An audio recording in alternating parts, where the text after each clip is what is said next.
Hey, good afternoon, guys. Welcome back to the stream. It's good to see everybody. Hope you're having a great week. It's been a very busy and hectic week for me, I'm sure, as it has been for a lot of you guys out there. There's a lot of stuff going on right now. Things are changing at a rapid rate. We've seen a lot of different things going down in terms of COVID policies, some curriculum things. There's a lot of stuff going on right now related to schools, so it's kind of hard to keep up with everything. I know it seems like every day there's something new going on, but I hope that you guys have had a great week. And I wanted to focus this week's video on, as I titled this, keep up the pressure. That seems to kind of be the theme right now. Sometimes when you see an awakening to a movement like this, um, you know, things can fizzle out. And I saw a message that I think came out of Madison County for the Purple for Parents group up there that said they were shutting down their operations, or at least their Facebook page. And I know that I've talked to many other people in this movement that have commented on how difficult this is, how hard it is to be involved, in the front lines of trying to bring about change in our school system. And you definitely can burn yourself out. There's no doubt about that. Pacing yourself, knowing when and how much to take on and when to get involved with things can definitely be a challenge, because you want to do so much. You want to get involved in so many ways, and some people are better at working behind the scenes. Some are better leading out in the front lines. There are different roles and things, but no matter what, you don't want to burn yourself out. That's for certain. And so that can happen a lot of times with these types of movements. People get very passionate for a period of time, excuse me, and then eventually they kind of step aside. Because just like I said, other things pop up, and it gets to a point where you just can't sustain that level of activity.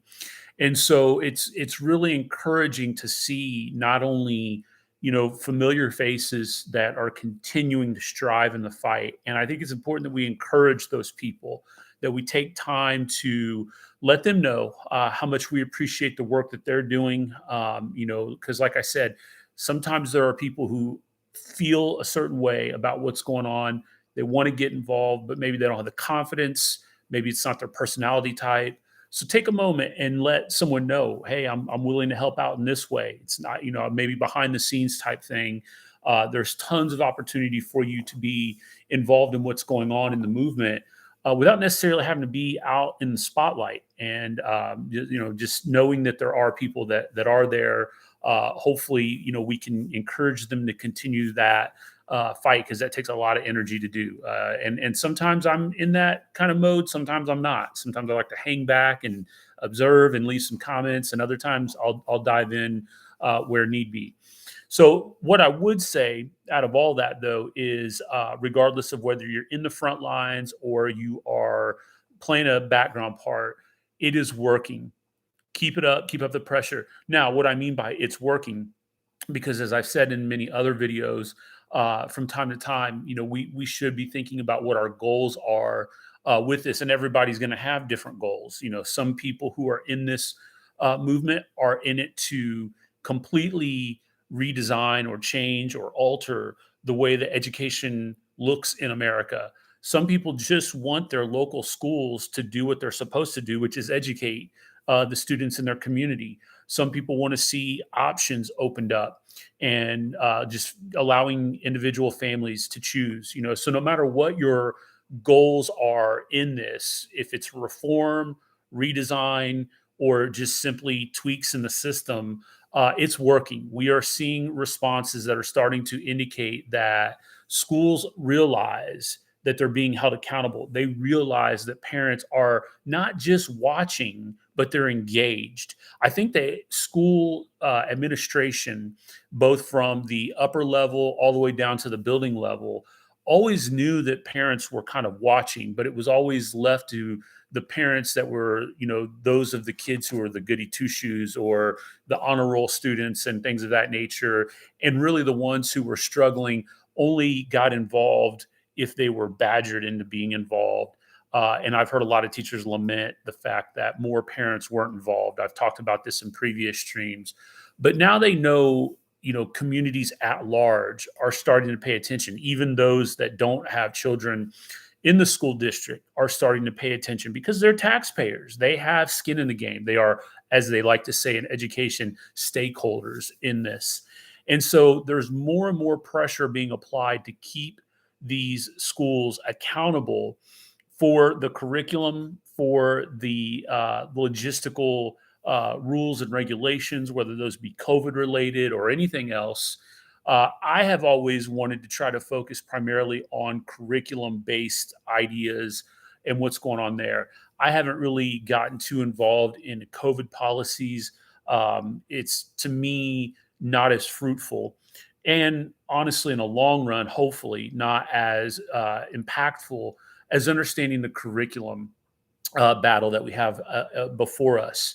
And so, a couple of things that I saw this week that I wanted to kind of mention as encouragement, as I said at the beginning of the stream here, that there are people who are taking risks when they are calling out schools. It's not just as simple as bringing attention to the community about something that's going on inside of a school, but just the simple act of posting something online or having conversations in your community is a really big thing, especially in smaller communities, right? Where there is more camaraderie, there is more connectedness among the people.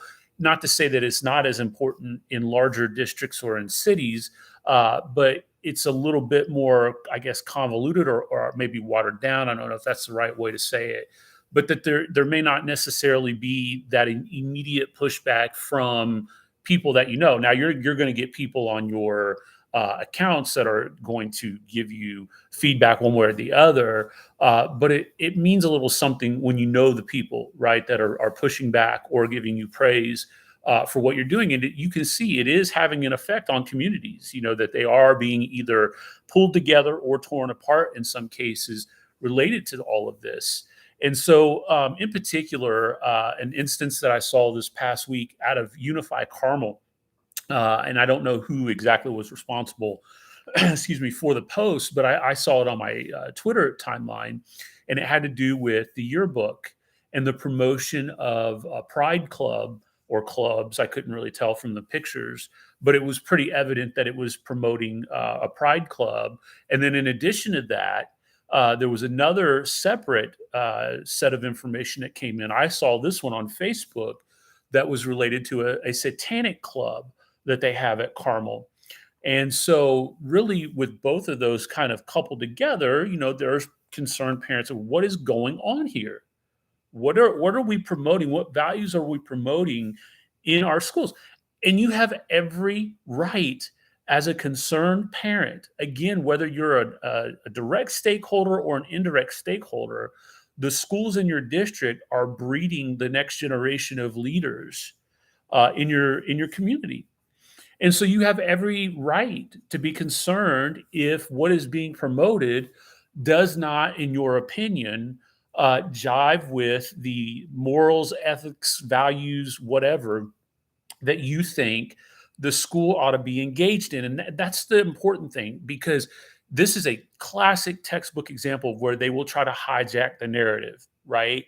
If you bring up the fact that you're concerned about the fact that there was page space given in the Carmel High School textbook to the Pride Club, and that it's promoting this lifestyle to other students in the school, that is absolutely okay to be concerned about that. That does, too, by the way, not mean that you are this bigot or homophobe or anti-gay bashing individual. That's not what that means at all. It just means that you don't see the role of the school as doing this, right? And so to call that out and say, bring attention to it in a social media platform is absolutely okay. And so there was someone on Twitter that jumped in and said, "Oh, putting these kids on blast," or I don't recall, I don't have the tweet pulled up in front of me, but I replied and simply said, "No one's putting anyone on blast here. Somebody thought it was an okay idea to put it in the yearbook. So clearly, you had to understand and know that there are going to be multiple people, not students in the Carmel High School, family members, parents, community members that are going to see this. I mean, you've got to understand and know that, right? Yearbooks, hey, they get shared. Take a look at my yearbook. Look at all, that's going to happen.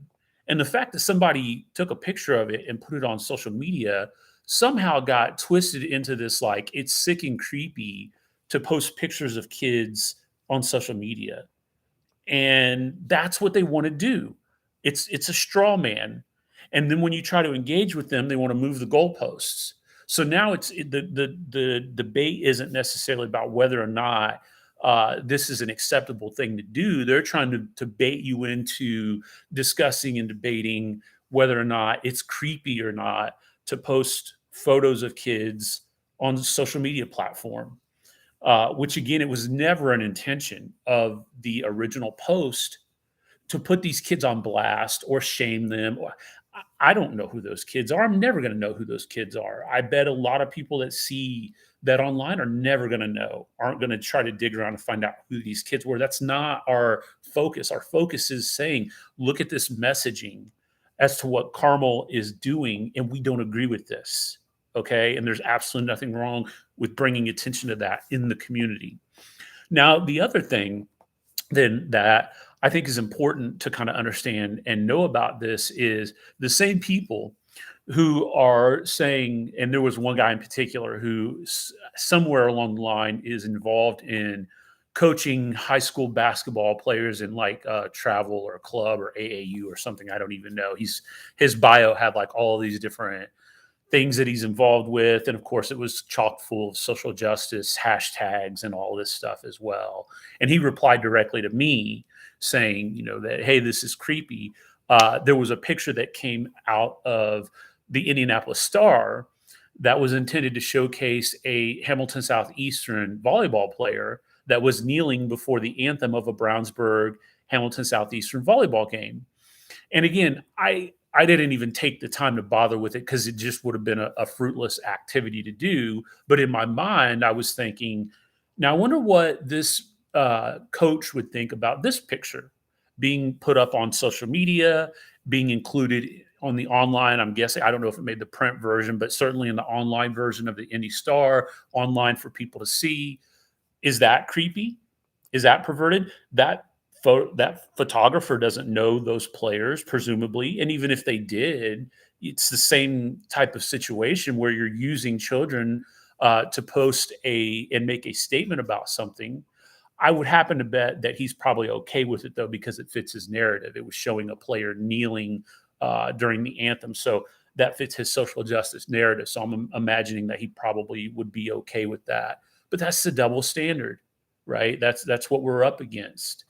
And then again, of course, you see the other story out of Carmel this past week, and that is this Satanic Club apparently that they have. And I've been engaged in, club activities in public schools, and I am fully well aware of the fact that because of religious diversity and having a fair ground for other clubs, that if you offer a club for one particular religious group or ideology, that you have to be willing to open that up to others, right? So a lot of people say, well, what about like Fellowship of Christian Athletes? That's FCA is a Christian based club activity at a lot of different schools. Well, because the school allows that, then if somebody were to come along and say, okay, well, we want a club on Hinduism or Islam or Buddhism, they would have to offer that. And that's absolutely okay. I have zero problem with that.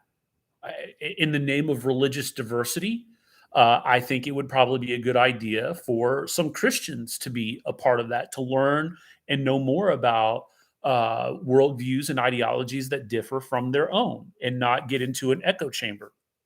That's the advice I would give. As I tell my students all the time, I have a copy of the Quran. I'm a heretic in their eyes for having it, but I have a copy of the Quran. I read it, I study it. I want to know what Islam has to say. So that way, when I combat it, I'm using their own words and not regurgitated talking points from other people. So the point that I'm making to all of this is I'm absolutely fine with diversity of clubs. Now, I do think there is a line. And again, I saw somebody who on a Facebook feed for that, the comments for that, basically said, no, no, no, no, no. If you start talking about banning the Satanic Club, then they can ban the Christian clubs. And unfortunately, you got to take the good with the bad. And I would say, no, not necessarily, not in this case, right? Because this is an ideology that promotes values that are not they're not accepted in society writ large. It's not just a point of like disagreement. It's not just like, okay, you want to believe in this God, I believe in this God, or you read this book, I read that book. This is destructive. There's nothing constructive about a satanic club. Um, and again, I don't know much about Satan worshiping. I'll be completely honest and upfront with that.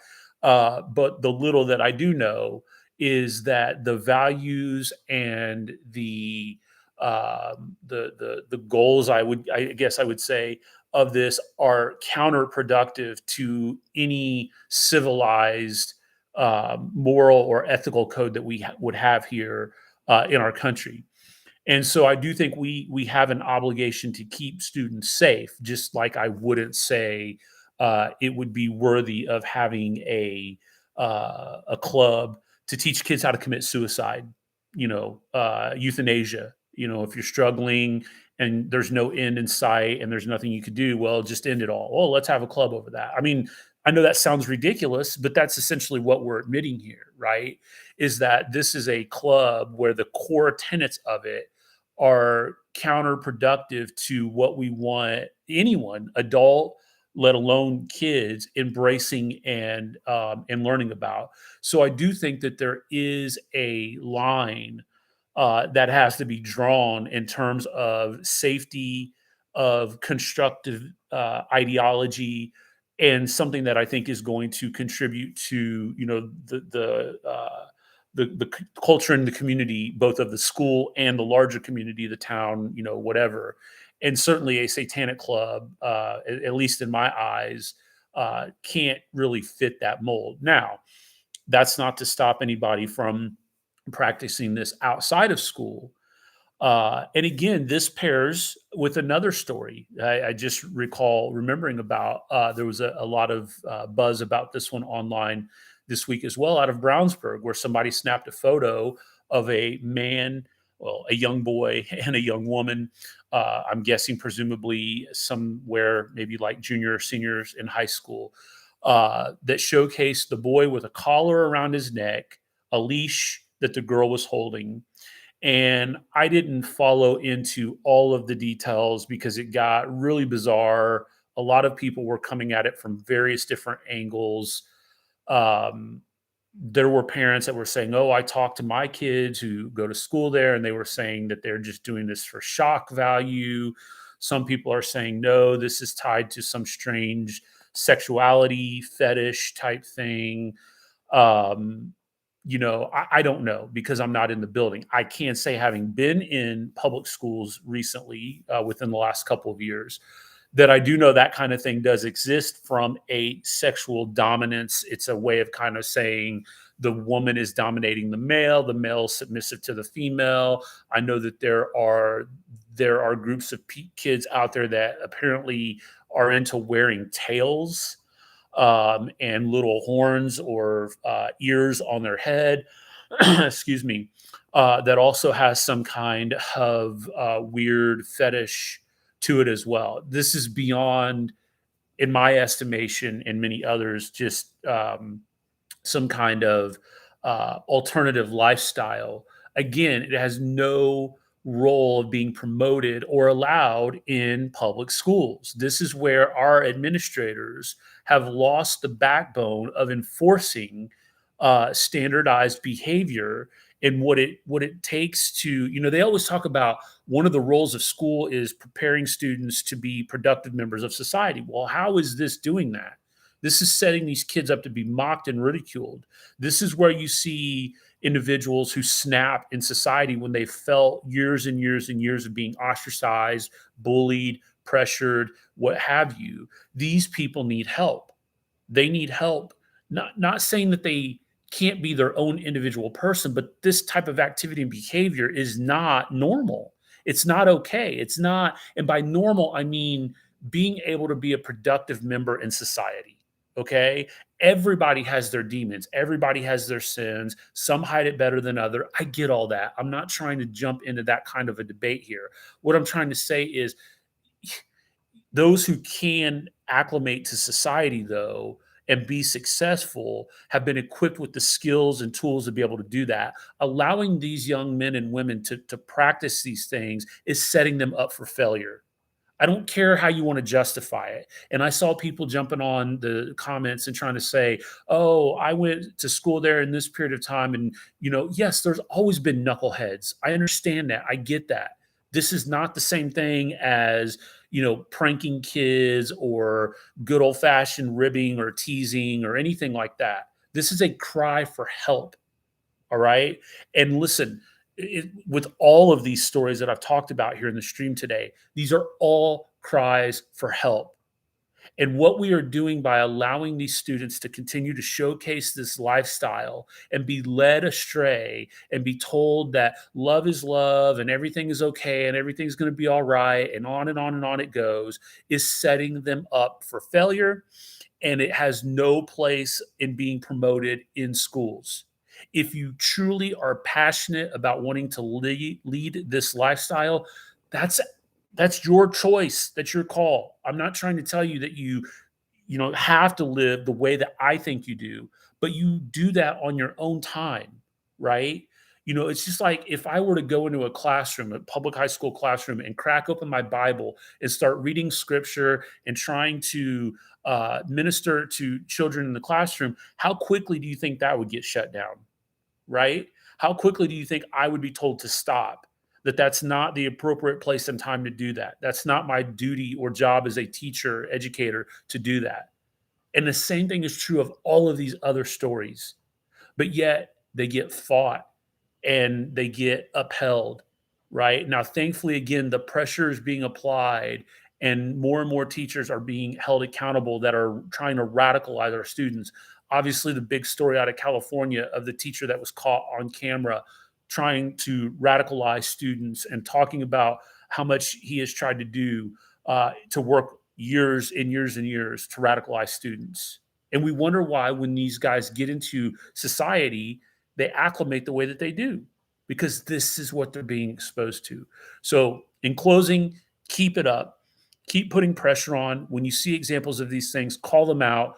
Be bold. Don't be bullied and intimidated into thinking you can't or shouldn't, because these are the types of radicalized individuals that need to be rooted out of the public education system. They have no business doing it. If they want to do that stuff on their own private time, that's their decision. And that becomes an individual family's decision to allow that to happen. But when you're in the public arena, you cannot utilize that role and that position to do that. As I said, it wouldn't be allowed if I tried to go in and minister through the Bible to students.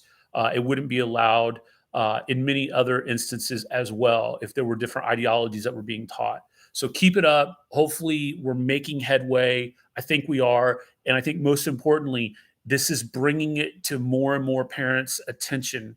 More and more people are seeing this and starting to wake up and realize what is going on. So keep up the good work. If I can be of an encouragement, if I can help in any way, if you have questions, anything I can do, feel free to reach out to me. You can find me on Facebook. My personal account is at Facebook at Justin Spears and the number 4, Justin.Spears, the number 4 at gmail.com. I have a podcast that I run as well. You can interact with my content there. I run a website called edfailure.com where all of our writings and podcast episodes are available. You can catch that stuff up there as well. So again, be encouraged, be bold, be safe. Have a great weekend. Enjoy the extended Labor Day weekend, and we'll see you soon.